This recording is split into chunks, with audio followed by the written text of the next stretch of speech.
Hey guys, what's up? Welcome back to the channel. It's Cynicalex, and the Inhumans update is now live, and there's actually a lot of extra things that weren't in the patch notes that we now have to talk about. So, we found out from the future past, I'm just going to dive right in. We found out from the future past itself, I didn't know, but you guys were right. It's 10 bios at stage 15, which is not bad at all. It should take just a few days to get that, or you can aggressively grind it up in a day if you play a ton of GBR, a ton of World Boss Invasion, and you can see here what you get for what. I've already purchased the legendary one. I'm probably going to go ahead and purchase the mythic one. Actually, alternate mode, ultimate, might be the fastest way to just farm that over and over again, because you get 20 points or 10 or 5.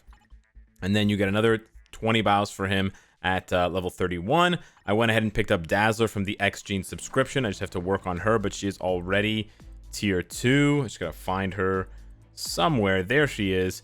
And then I got mega busy getting all of the awakened characters that I had already, well, all of the awakened characters that I'd already awakened, getting them transcended for free and getting their gears to 25 for free. So Medusa's done, Blue Dragon's done, Red Skull is done, Dr. Octopus is done.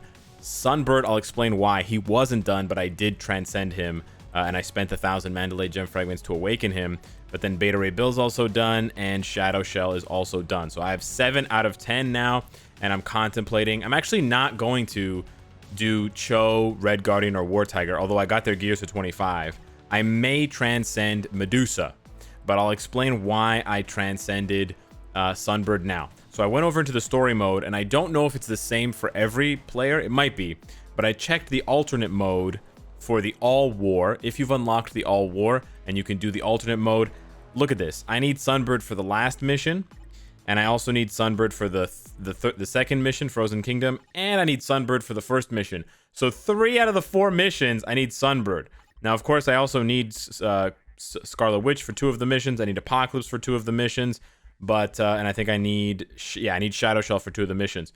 But yeah, that was essentially the thing for me, is that for the next 20 days, and if you go, you should do this now and look for the next 20 days, because it's going to change characters in 20 days. I'm going to need to use Sunbird if I want to get these story fragments. So basically, if I got him awakened today, it would give me 19 days of guaranteed fragments. That means 19 chances, because you get 1 chance every single day, to open up this box and get an Odin's Blessing. 19 chances to get an Odin's Blessing versus awakening 1 character. That's value.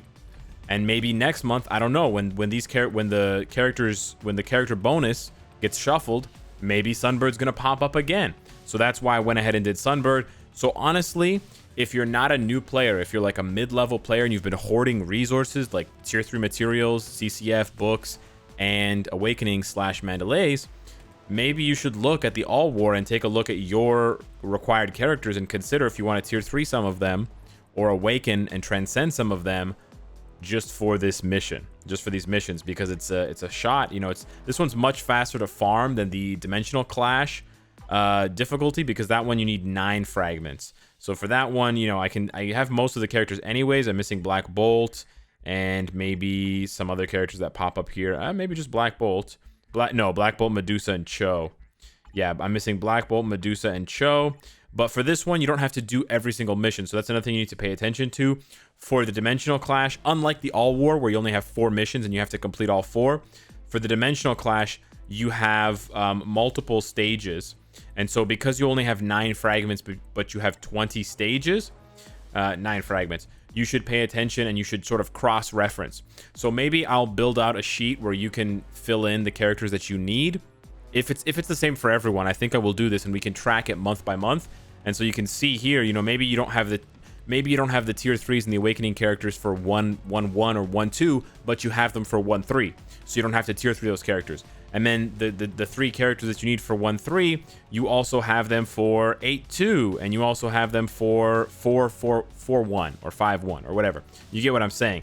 So you can sort of cross-reference those lists and see. And then maybe you don't have to tier 3 any characters to farm these up every day. You just have to play the specific stages over and over again to get a shot at one of these. But these are awesome rewards, and they're fun, and it's actually challenging content. I died to Searcher 3 times. It's actually pretty challenging content. So I'm really happy with the new story mode. It got me to invest in a lot of characters, and it made me feel like my investment was meaningful. Now, speaking of the new uniforms, no, Iceman and Kamala Khan are not available yet, guys. I've seen a lot of people ask about this. They're not available because they will be released later. My guess is they'll be released next week. It seems like they're trying to space out the updates, which I actually like. It sort of gives us more time to enjoy the content individually.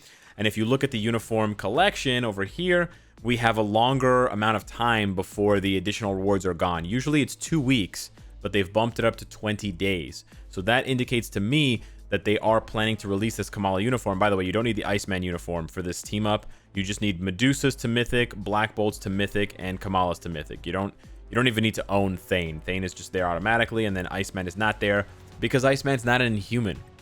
Speaking of Inhumans, Medusa. So you guys pointed this out in the patch notes, and you were all over the comments, and I didn't notice it. But not only, oh boy, Medusa got a huge buff. Not only did they give her all defense down on her awakening skill that ignores immunity, so her Queen's Command ignores immunity, but her Matriarch Drill, her fourth skill now also ignores immunity. So before she had all defense down, but it didn't ignore immunity. Now it does. So if you thought Medusa was good before in my last video, she's gonna be even better. And these awakened characters, man, I really want to awaken her. I really do, but I'm gonna wait because I want to show you guys. I want to do some content. I think my next video, I'm gonna do Medusa with like before and after awakening, so you guys can see just how crazy the stat buff is, because it's pretty bonkers. And you should sort of approach it that way. If you're going to awaken a character, you should want to take them all the way. Now, keep in mind, Medusa is 100% not free, so you can't get her gears for free. It doesn't. The token doesn't work, and you can't get her transcendence for free. So you will have to pony up 1,100 Mandalays. You're probably gonna have to pop, 1,200 Mandalays, 1.5 million gold plus whatever the gears, and then the CCF, and then probably like 1,000 or more awakening stones, which is a bummer. The awakening stones are really the choke point for me at this point. We need more ways to farm awakening stones. Like, look at that. I have 3 times as many, almost 3 times as many Mandalays as I do awakening stones. But yeah, I'm very happy to see them buffing Medusa. Unfortunately, they didn't buff anyone else, i.e. Dazzler, Thane, or Black Bolt. At least not that I noticed. I haven't unlocked Thane yet because I'm waiting for the future pass, but I will get on him, get on building him soon enough. And then we got all the new potential characters. I didn't one-shot anyone's potential, so I don't have any characters new to get to level 70. And then there was a bunch of new stuff. So there's a faction battle here. We can cover the faction battle really quickly. So if you have not logged into the game yet, or if you have not chosen a faction yet, the game will most of the time, it will lock one of the factions and try to force you to go into the other faction.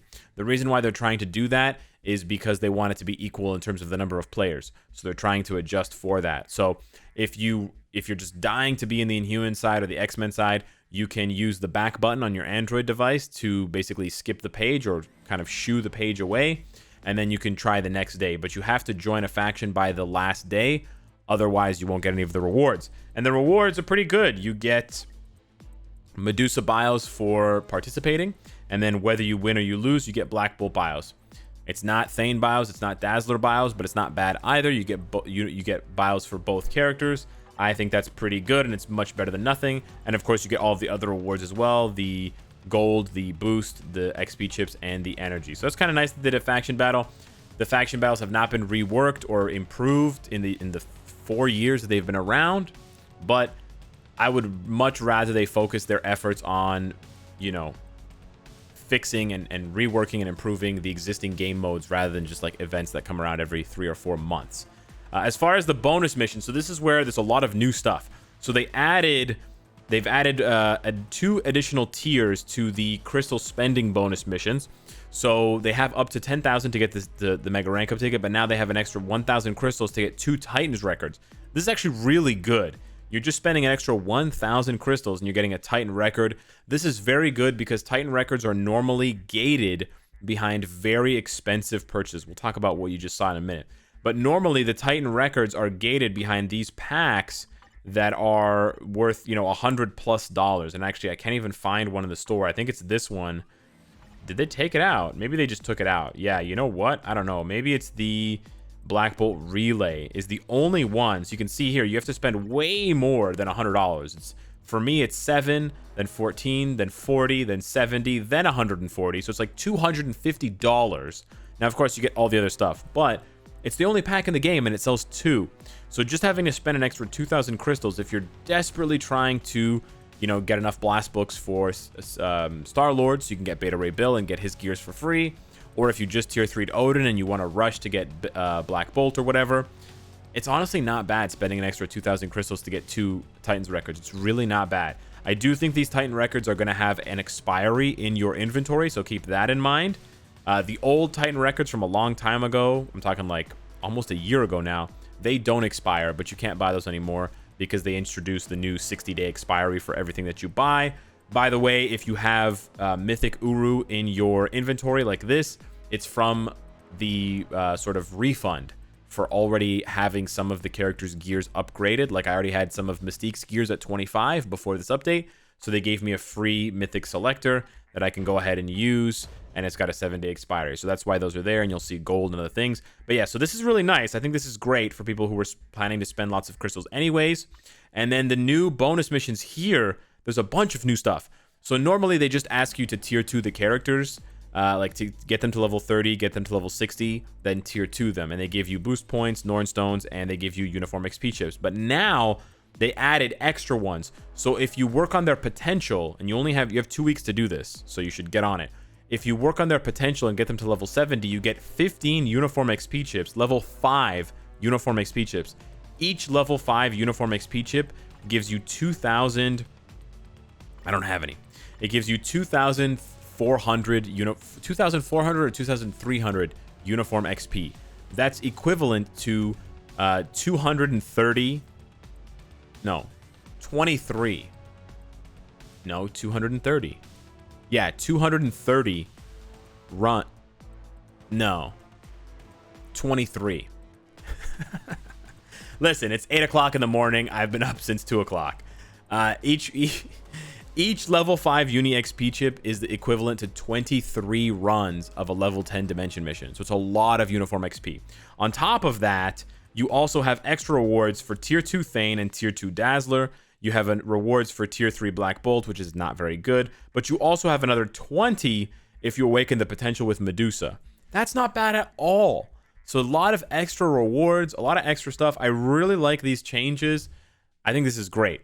On top of that, we also have some other things in the shop, and I already sort of passed by it, but this is basically a bonus item. Now, yes, you have to spend real money to trigger this bonus item, but it is available whether you spend $1 or $100. Now, there is no $1 purchases right now because the $1 shop sale is not on, but you can wait. We don't know how long this is going to be in the store for, but it's probably going to be here for at least a week or 2, so you could wait to see. But if you were going to purchase your Stark Stash again, if you were going to purchase any of the Mythic Passes or any of the Bio Subs or Exchange Sub, or you just wanted to purchase some of these boxes here, maybe the cheapest one for $4, any purchase you make, as long as it's for real money, you will automatically get this tier 2 ticket. And you can see here I can claim it. It's in Korean right now, but it doesn't matter. This is a regular tier 2 selector, and I'll show you exactly what it looks like by pressing on it. It says receive the purchase reward. It cannot be canceled if the item has been used, the item that you purchased. This is talking about refund stuff. I'm gonna say yes, and I'm gonna collect it here, and I'm gonna show you where it is. So now it's gone from the store. You only get it once, and now if I go to my inbox, it's gonna be here, and it's got a 60-day expiry. Now, the best idea for you, if you don't have all of the characters unlocked yet, or if you just want to save this for the next update in case there's a free character next update that you can get automatically, then wait until the last day of the tier 2 selector being there in the shop, and then pick it up. I picked it up on the first day, so I've lost a few days, right? Or maybe a week or 2 weeks or whatever. But anyways, it's got a 60-day decay, so it's for me it's good until the next update. Anyways, it might be good for 2 updates, maybe not. And then of course, if you use it on any existing character, you're gonna get 256 biometrics. So you don't want to use it on an existing character. It's not very worthwhile, but it is very, very good for newer players or even veteran players who don't have all of the new characters because they haven't been able to keep up or they took a break from the game. You come back, you spend a couple dollars, boom, you get a free tier 2 Dr. Voodoo, free tier 2 War Tiger or whatever, something like that. But yeah, just keep in mind, this is a regular tier 2 selector. As you can see, there's quite a few characters to choose from. Shuri, others are good options, but it's not a premium selector. So yeah. And they also added those little highlights there, new uniform, new tier 3, newly awakened. I really like that touch there. So yeah, there's actually a lot of good stuff to appreciate in this update. There's a lot of gifts here as well in the notice tab. Last but not least, last but not least, there is a temporary discount on unequipping CTPs and cards for some reason. You know what? Is it Uru as well? Let me double check here. Oh, yes, it's everything. So it's unequipping CTPs or obelisks, Uru or Oda's Blessings, ISO 8, and comic cards. It's a 50% discount. And I guess they're doing this. I mean, it would be nice if they did this every update, but I think they're doing it because of the CTP of Destruction clarification. Now, I really wish they would go lower than 50%, but it is what it is. We're not going to get them to lower it now again because people have already taken advantage of it. I've already seen like dozens of people unequipping CTPs. So, yeah. If you were going to unequip CTPs from characters, shift them around. You know, especially if they're CTPs of Destruction, you should take advantage of this now because these kinds of discounts do not happen very often. This is the first time ever that we've gotten a unequipped discount for cards. We have never ever had an unequipped discount for cards. It's always cost 600 crystals. It should be free, but whatever. Or it should be free with like a daily limit or a weekly limit. And we've only had a CTP unequipped discount once before. And then we've had the Uru discount once before, but that was because they were overhauling the Uru system, so it's not something that we expect to have again. So yeah, this is definitely something you should take advantage of if you need to.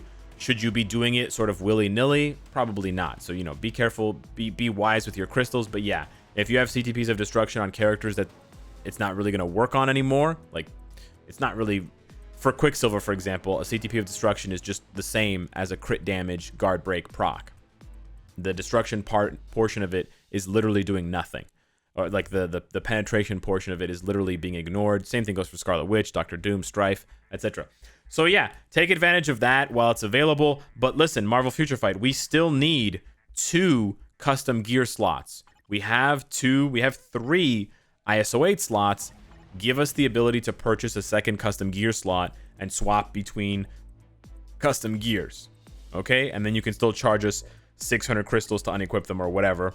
And then we do still need a way to re-roll the individual stats. So I want to keep the grade of the card at 7. I want to keep the energy attack and the physical attack the same. And I just want to change the fire resist. That's what we still need. Anywho, amazing update. I'm really, really happy with it so far. I've gotten the X-Gene subscription and the legendary Future Pass. I'm probably going to pick up the Mythic Pass and maybe do a little bit more spending on some other things. Maybe get some extra Awakening Crystals for Red Guardian or something like that.